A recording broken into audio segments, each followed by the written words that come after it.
Vamos a la parte 2 de nuestra unidad. Ahora vamos a repasar unos consejos que son muy importantes en el momento de que nos toque dar nuestras clases online. Vamos a iniciar con pequeños consejos en el momento de la selección y la creación de los recursos o materiales didácticos.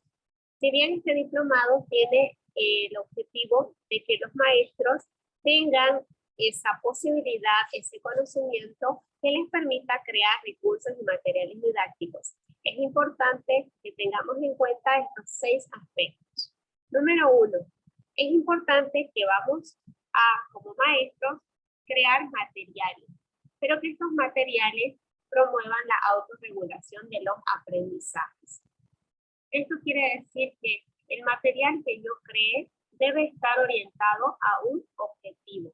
El objetivo generalmente siempre es que nuestro estudiante adquiera algún conocimiento, alguna habilidad, alguna actitud.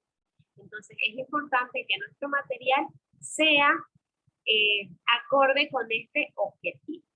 Si bien hay muchos materiales, muchas veces nos podemos perder en lo bonito que es el material y nos olvidamos del objetivo que queremos que logre nuestro estudiante con este material.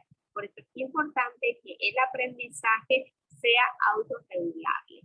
Además, que en el momento que nosotros creemos un material, no nos tenemos que olvidar de que este material debe contemplar nuestros momentos metodológicos, la práctica, la teoría, la valoración y la producción. Es importante entonces que estos momentos los plasmemos en nuestras cartillas, en nuestros materiales, y no solamente sean juegos por jugar, sino que de fondo tenga el aprendizaje. Ahora, es importante que nosotros elijamos los contenidos que vamos a desear trabajar. Hay determinadas técnicas que por más buenas que sean, no aplican a determinados contenidos. Entonces, creo que los maestros tenemos esa capacidad innata para darnos cuenta qué contenidos pueden ser trabajados de una manera u otra. El tercer punto importante es que seleccionemos la herramienta para la presentación de los contenidos. Es decir, que si usted solamente se presenta ante la pantalla a explicar el contenido, entonces muy poco va a quedar en la memoria de los estudiantes, porque no hay mayores recursos. Entonces es importante que usted siempre utilice una herramienta que le permita presentar estos contenidos. Sea un PowerPoint, sea una presentación de Google, o sea Canva, que es el medio que yo utilizo, o sea Geniali, o sea, no sé, un sinfín de herramientas tecnológicas hay en estos momentos, pero usted utilice una que le permita presentar contenidos a sus estudiantes. Otro punto importante es que usted debe escoger el material que va a trabajar. Esto quiere decir que nosotros no podemos quedarnos en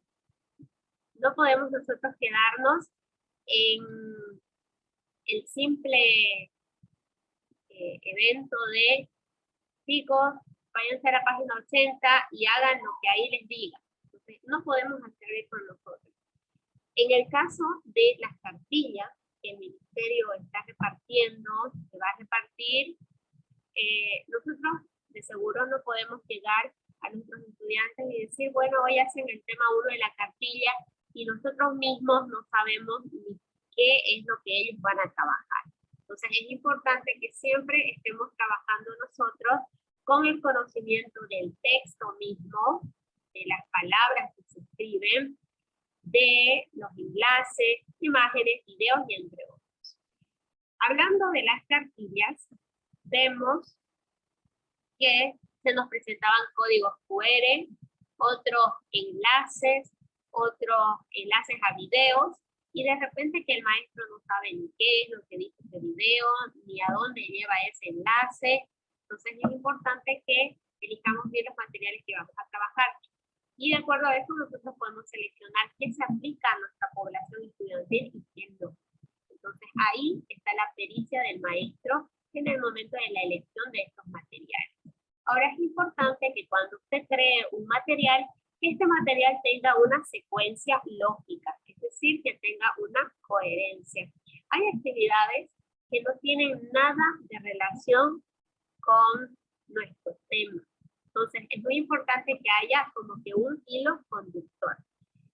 Yo recuerdo que muchos maestros decían, cuando leían la cartilla, en la práctica me está preguntando tal cosa, pero eso no tiene nada que ver con mi contenido. Entonces, si no nos parece que hay esa conexión, entonces el maestro es idóneo para cambiar esta pregunta problematizadora, una frase, una imagen, una actividad que active la atención de nuestros estudiantes. Entonces, es importante que haya una coherencia. Cuando el maestro crea el propio material, tomando por como la cartilla, entonces vemos que si respetamos los momentos metodológicos, va a haber una cierta coherencia entre las actividades que nuestro estudiante tiene que realizar. Entonces, si nosotros planteamos una pregunta activadora o problematizadora, pues esta debe estar relacionada con el contenido que vamos a abordar y las estrategias deben ir ahondando estos contenidos. Ahora, la sexta característica o sexto punto que no debemos de olvidar en cuanto a consejos para las clases es que cuando creemos un material o algún recurso, este recurso debe tener ciertas partes. Una portada, una introducción, un desarrollo, una autoevaluación, una práctica y una conclusión. Entonces, eso es importante en el momento de crear material. En lo posterior, voy a tratar de mostrarles qué actividades o qué materiales yo utilizo en mis clases con mis estudiantes. Y que más o menos están alineados con esto de la educación virtual. Ahora, hay que tomar en cuenta también, dentro de estos consejos, que una vez que ya elegimos bien los materiales que vamos a utilizar, lo que nos toca es familiarizarnos con la plataforma virtual que vamos a utilizar. Yo recuerdo que cuando el año escolar se suspendió, paralizó, no sé, los maestros ya habíamos empezado una capacitación con la comunidad Google de Bolivia. Recuerdo que en el 2019 estaba capacitándome para pertenecer a esta comunidad. Entonces, las personas que pertenecemos a la comunidad Google, entonces utilizamos las herramientas de Google, ¿no? O de Google. Y nosotros utilizábamos la plataforma de Classroom, que seguro que todos ustedes lo conocen. Una plataforma muy intuitiva, una plataforma que le permite a uno jugar un tanto con el tamaño de letra, el orden y demás. Y de repente cuando nos dijeron, no, ustedes, los maestros, van a utilizar una plataforma que viene del ministerio y que es el Moodle, a muchos no nos cayó muy bien esa idea, porque nos habíamos familiarizado tanto con el Classroom, que ahora trabajar en el Moodle nos parecía que era un poco más seria, o era un poco que nos daba miedo, por el hecho de que nosotros el Classroom lo podíamos crear solos, pero esta plataforma que el ministerio nos daba ya estaba de cierta manera estructurada, y por ahí teníamos miedo de estar cambiando opciones y que luego los datos de nuestros estudiantes desaparecen, ¿no? Entonces esto hizo que nosotros como maestros tengamos un poquito de miedo al momento de explorar la plataforma. Hasta estos momentos se ha socializado mucho también el uso de la plataforma Moodle, y de hecho ustedes también la trabajan. Entonces esto ha hecho que a lo mejor los procesos de enseñanza-aprendizaje vayan mejorando. Es importante sentirse cómodo, al igual que usted entra a su aula, la ambienta de alguna manera, le pone cuadros, le pone colores, pone su mesa, Cecilia, como a usted le gusta. De la misma manera es trabajar con la plataforma. Hay que tratar de personalizarla lo más que se pueda de manera que cuando usted ingresa a su plataforma, le guste lo que ve, ¿no? Y de seguro que ustedes ya iniciaron ese proceso y que ya tienen ustedes sus propios stickers, sus propias etiquetas en la plataforma, que hace que uno tenga también un sentido de pertenencia a eso, se involucre en este espacio virtual que constituye la plataforma y mejore nuestro proceso de enseñanza. Ahora también es importante que no nos emocionemos tanto con las actividades didácticas que debamos darle a nuestros estudiantes, sean virtuales o no, porque es importante dar tiempos de descanso a nuestros estudiantes. Nosotros como educación superior, de repente nuestras clases son muy habladas, muy de reflexión, pero con nuestros estudiantes vamos a tener que variar, porque como pertenecen a un grupo de población diferente, los espacios de atención son diferentes también, ¿no? Por eso es importante que cuando nosotros nos pongamos a ver videos, estos sean videos cortos que vayan con el objetivo concreto. Yo recuerdo que hace mucho tiempo, como que el profe no planificaba qué iba a hacer en su clase, y de repente la estrategia que lo salvaba era video. Y de repente llevábamos nuestra tele a nuestro curso y todita la hora estábamos mirando una película. Y de Yapa solo mirábamos pues los primeros 40 minutos de la película y nos quedábamos como una media hora que no lo víamos y que bueno, teníamos que verla la siguiente hora o la siguiente clase. Entonces como que videos así no cumplían objetivos, ¿ya? Entonces cuando usted haga un video para sus estudiantes, recuerde que estén cortos, recuerde que los videos son muchos megas, no se gastan, y a menos que sea la grabación de una clase completa, entonces no debiera hacer el video de esa manera. Ahora, ¿cuáles son los errores que podemos nosotros cometer? Uno, que la estrategia no sea motivadora. De repente hay estudiantes que les encanta hablar, entonces si usted les pregunta algo, ellos son muy felices hablando y dando su opinión y hablando y hablando y hablando, pero quizás a otros no. Por lo tanto, las actividades deben ir variando de manera de que se vaya cumpliendo con las expectativas de los estudiantes y que cada uno vaya sintiendo ese gusto por participar. Ahora es importante que contemos con una alternativa. Es decir, hay que estructurar nuestro plan y de repente si el plan A no funciona, tengo el plan B y entonces algo va a salir. Pero no es bueno que nos situemos solamente en un procedimiento o en una actividad que vamos a hacer, porque si esta nos falla, como que nos vamos a quedar sin qué hacer. Yo he tenido conocimiento de muchos maestros que de repente no planifican la clase, llegan y dicen, bueno, voy a avanzar tal cosa, les explico. Y de repente los estudiantes se abusan tanto que hasta el profesor se desanima y ya no quiere ni profundizar más en su explicación. Y le faltan 20 minutos de clase. Entonces, ¿qué hago en esos 20 minutos? Siempre es importante tener siempre un plan B. Ahora, también me ha pasado que por la emoción del momento o porque yo, profesor, aprendí a hacer, no sé, un Python, aprendí a hacerlo, entonces ahora quiero que todos hagan eso. Y de repente también aprendí a hacer un formulario y entonces les digo, bueno, vamos a hacer un formulario y después un video y después una infografía y después no sé qué.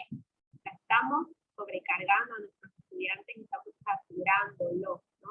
De material didáctico, sea de información para que ellos se miren o sea de creación. Es importante que nosotros brindemos información concreta y demos una actividad concreta para que él pueda desarrollar de la mejor manera sus habilidades en función al contenido. Y bueno, hay plataformas también que pueden ser incorrectas. Hasta el momento he utilizado el Classroom, he utilizado el Moodle, el Teams. Me parece que plataforma incorrecta tanto no hay. Las plataformas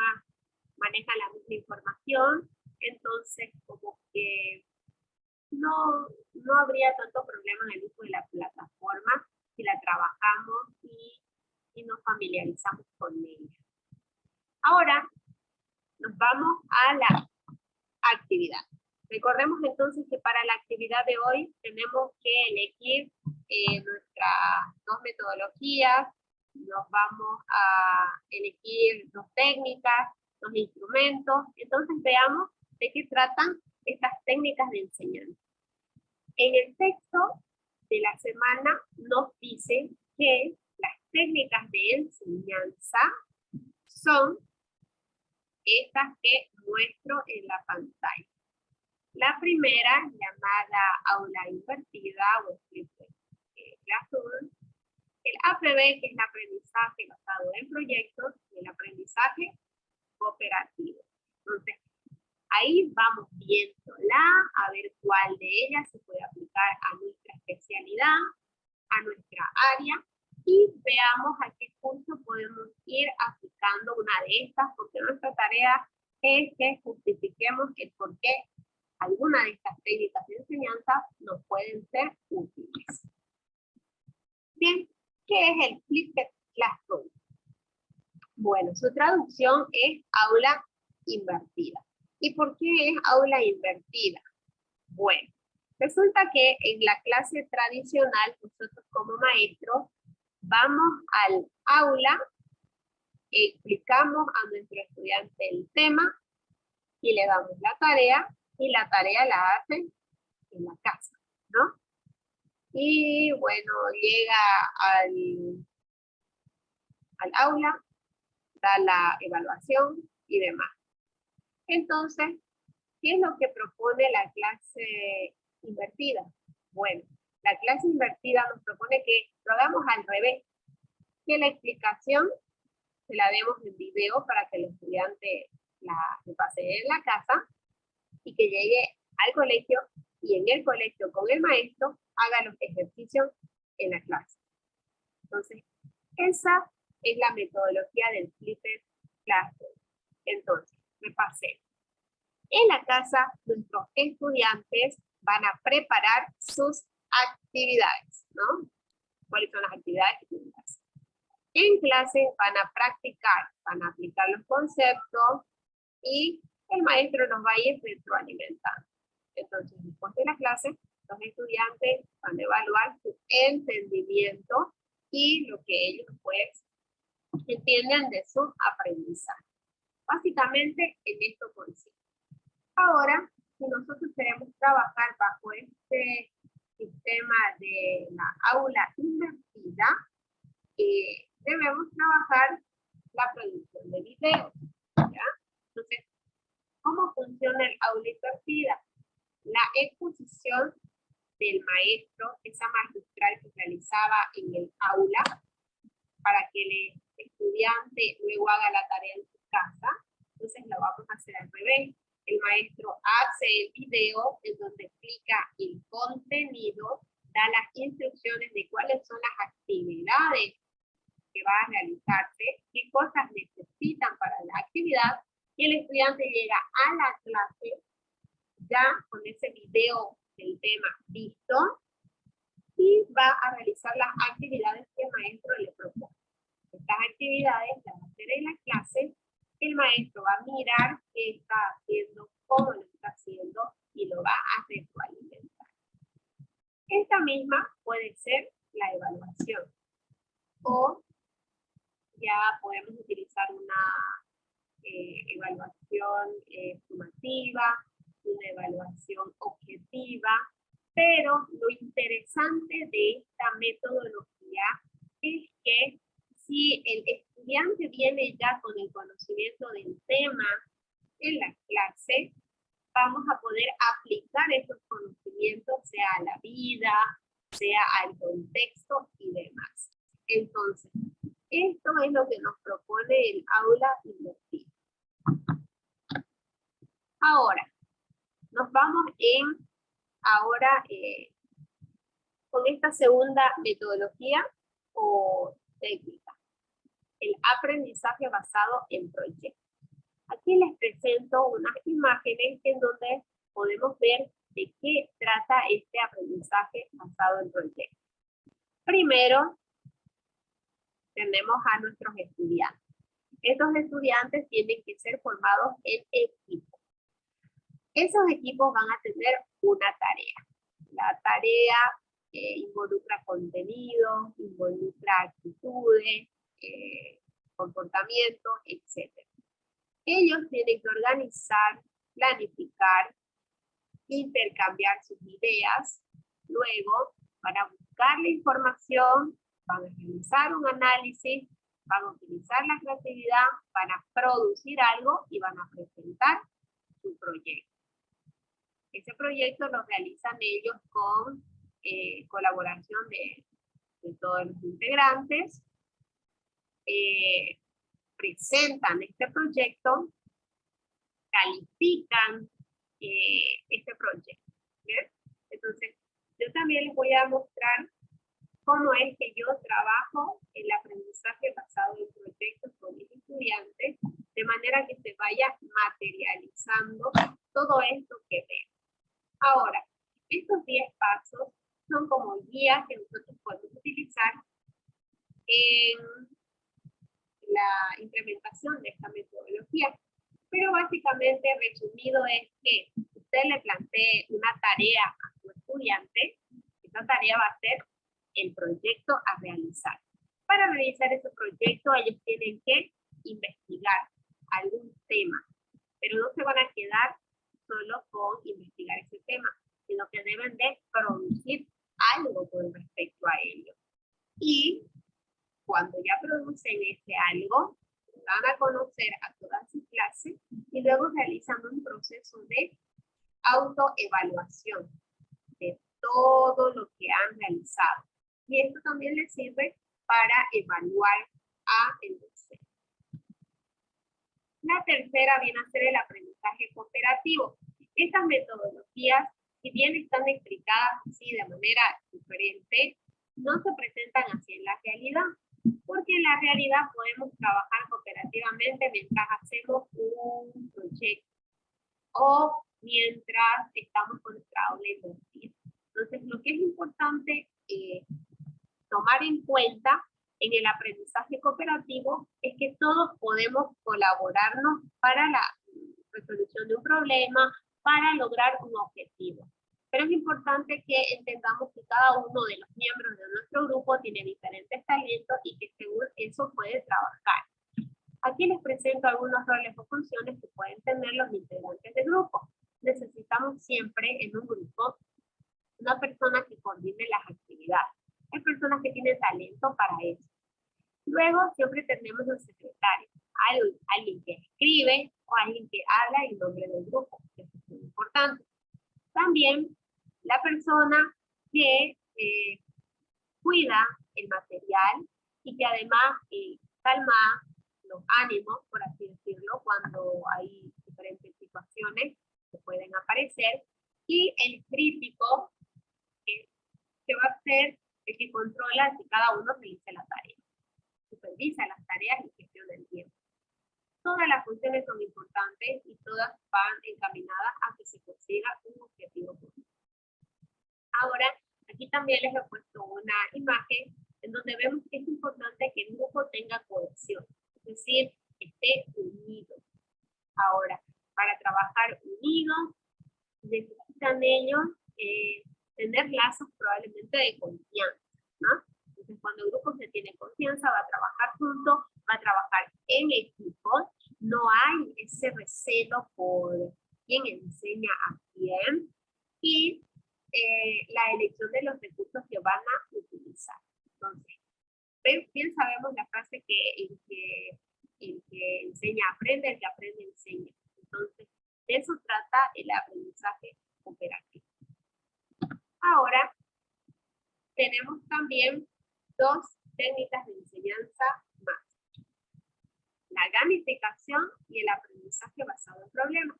Y es importante que podamos entender en qué consiste. La gamificación, como podamos entenderlo, ya sabemos que viene del game, que significa juego, pero no es simplemente un juego.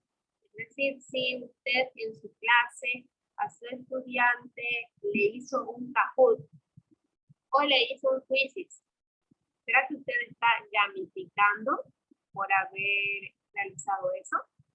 Entonces muchos dicen, sí, está gamificando porque está utilizando estas herramientas que le permiten al estudiante jugar, pero en ese caso no está gamificando, solo está utilizando un juego para que el estudiante aprenda. Entonces eso sería un aprendizaje basado en el juego, que no es lo mismo que la gamificación. Entonces eso es importante a considerar. Y luego está el aprendizaje basado en problemas. Ahondemos un poco sobre la gamificación. Cuando hablamos de gamificación, les digo por experiencia personal, yo no he gamificado con mis estudiantes.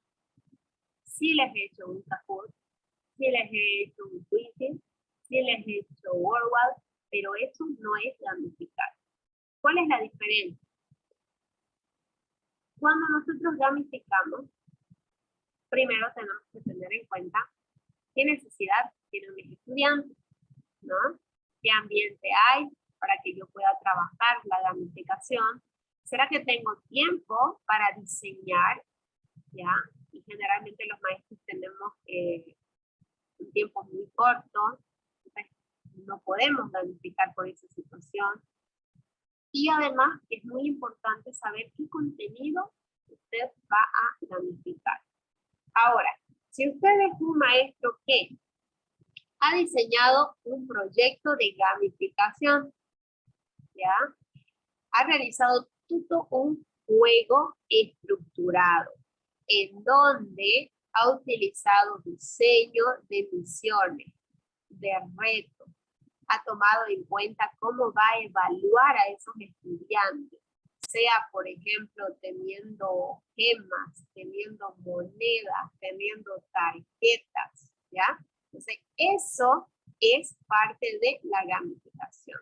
O estrategias en donde ellos puedan poner a prueba la metacognición, establecer el sistema de recompensa, la organización de equipo, los roles, donde los estudiantes, cada uno tiene su avatar, donde se ha creado un escenario para que ellos jueguen, donde usted ha clasificado las insignias, sean regalos, emblemas, colecciones, ha aplicado el proyecto y lo ha evaluado, recién usted está gamificando. Entonces vemos que no había sido hacerle un Kahoot la gamificación, sino que la gamificación involucra mucho más. Tuve la experiencia de participar en el Educa Innova del año pasado y me encontraba a algunos maestros que habían creado una especie de historieta donde el estudiante tenía un personaje, ese personaje pasaba por diferentes escenarios, iba respondiendo preguntas del contenido, iba ganando insignias y demás. Entonces, ese es un profesor que ha gamificado.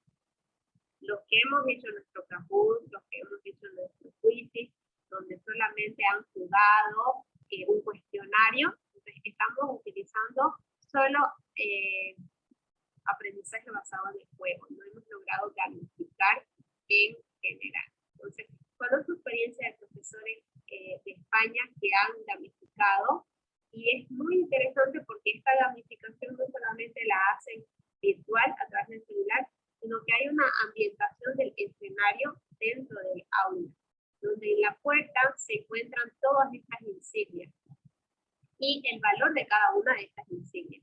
Y es interesante porque si nuestro estudiante presenta bien una tarea, como que va pasando de niveles, ¿no? Va obteniendo diferentes insignias. Algunos utilizan cartas, y estas cartas poderes, por ejemplo, el maestro no puede realizarte la pregunta a ti. Entonces, bueno, el estudiante tiene esa carta, por lo tanto el maestro no puede preguntarle a él determinado contenido. No. Más o menos así es lo que debemos entender la gamificación. Ahora seguimos con las técnicas de enseñanza y aquí tenemos el pensamiento de diseño y el aprendizaje basado en el pensamiento. Ahora es importante señalar de que, bueno, estas formas de trabajar no son aplicados meramente a la educación. Este pensamiento de diseño se aplica tanto en la metodología STEM para la producción de ciencias, la aplicación de conocimientos científicos, o también para, por ejemplo, el marketing y las ventas. Entonces son ellos los que más utilizan este pensamiento de diseño. No sé cómo podríamos aplicarlo a un contenido de nuestras especialidades, a menos que sea matemáticas, porque creo que ellos ya tienen un sistema de creación de diferentes diseños. Entonces probablemente los de matemáticas entiendan mucho mejor esta metodología de pensamiento de diseño, pero a modo de explicar de manera general, estos son los pasos. Para que nosotros realicemos un pensamiento de diseño, primero debemos de empatizar. ¿Qué significa? Que nosotros tenemos que observar la situación y realizar un contexto. Vamos a contextualizar la situación. A partir de eso vamos a definir cuáles son los problemas, qué es lo que queremos nosotros realizar. Para eso vamos a idear. Eso trata de que nos inspiremos, focalicemos nuestra atención en algo y pongamos la respuesta a el problema que hemos definido. Luego toca materializar la idea que nosotros hemos tenido para resolver un problema y por último evaluar. Entonces ese viene a ser el proceso de este pensamiento de diseño. Y es más o menos lo que se puede aplicar cuando hablamos de ventas. Por ejemplo, los dedicados al marketing ven el mercado, ven a qué población quieren dirigirse, entonces ahí fíjense, están empatizando, observando, contextualizando. Luego definen qué es lo que quieren vender, ¿no? Entonces, eso que quieren vender, ese producto que quieren vender, ellos deben de idear cómo van a llegar a la población que quieren. Algunos con mensajes concretos u otros no tanto. Por ejemplo, la Coca-Cola tratan de inspirarnos con el amor a la familia, ¿no? Y lo van a materializar en la gaseosa. Y a partir de eso, evalúan si sirve, si no sirve el producto, si lo cambian, si lo mejoran y demás. Entonces, el pensamiento de diseño se aplica en el marketing, se aplica en proyectos un tanto matemáticos y tendríamos que analizarlo si lo podemos aplicar a conocimiento o contenidos propios de otra especialidad. Ahora, cuando hablamos del aprendizaje basado en el pensamiento, básicamente es realizar un aprendizaje con metacognición. Es decir, que es muy importante que nuestro estudiante deba saber lo que aplica, cómo lo aplica y para qué lo aplica. Yo sé que ustedes han escuchado de seguro el que no aprendo tal cosa porque no sé para qué me va a servir. Entonces, cuando realizamos el aprendizaje basado en el pensamiento, tenemos que hacer trabajar a nuestros estudiantes sobre la reflexión, la interpretación, el análisis que puedan tener de determinado problema. Entonces es muy importante porque va a generar que haya un pensamiento independiente, que sepa comunicar lo que piensa, que sepa escuchar lo que dicen los demás. Esto le va a generar empatía y sobre todo lo importante está en la metacognición, es decir, en la conciencia que tenga el estudiante de cómo está aprendiendo lo que aprende. Y eso es muy importante, porque si no hay ese proceso de reflexión, no hay la valoración. Se supone que el modelo educativo quiere generar pensamiento reflexivo. Es por eso que como momento metodológico nosotros tenemos el de ser un aprendizaje basado en el pensamiento, porque nuestros estudiantes tienen que valorar la importancia, tienen que identificar por qué es importante el contenido en su vida, ¿no? En el caso de filosofía o psicología, creo que todo el tiempo estamos trabajando en el aprendizaje basado en el pensamiento, porque todo el tiempo estamos tratando de desarrollar pensamiento crítico, analítico, reflexivo en cada uno de nuestros contenidos. Entonces, por ejemplo, este vendría a ser muy aplicado en esta especialidad, sea cualquier contenido, ¿no? En especial los contenidos de filosofía, pero serían todos para empezar. Ahora vamos a ver un poco sobre los instrumentos. Los instrumentos que vamos a utilizar y que ustedes para su tarea van a elegir dos, fíjense, pueden elegir más, pero mínimo dos. Estos son los instrumentos que nosotros utilizamos al momento de calificar, de manera real o de manera virtual. Entonces, las pruebas objetivas, que son las evaluaciones que nosotros ya lo sabemos, escritas, pero también estas pruebas objetivas ahora se han digitalizado y las podemos hacer a través de un cuestionario, lo podemos hacer a través de un formulario y demás. Las preguntas intercaladas son importantes también porque generan la interactividad entre los estudiantes y el maestro, ¿no? El maestro pregunta, avanza algo y pregunta, o avanza algo y hace que otro lea, ¿verdad? O plantea un ejercicio, sale un estudiante, hace un ejercicio o opina y el otro opina sobre él. Entonces son diferentes maneras que el maestro utiliza para generar aprendizaje. Tenemos pruebas adaptativas o autoadaptativas que se van a referir a los procesos de conciencia que pueda tener uno en el momento de evaluar, ¿no? Y el mapa conceptual, que yo, por ejemplo, lo utilizo muchísimo. Entonces, una vez cortada esta sesión, nos recreamos 10 minutos y volvemos a ingresar. Ya para lo último y más que todo para mostrarles un poco cómo es que trabajo yo estas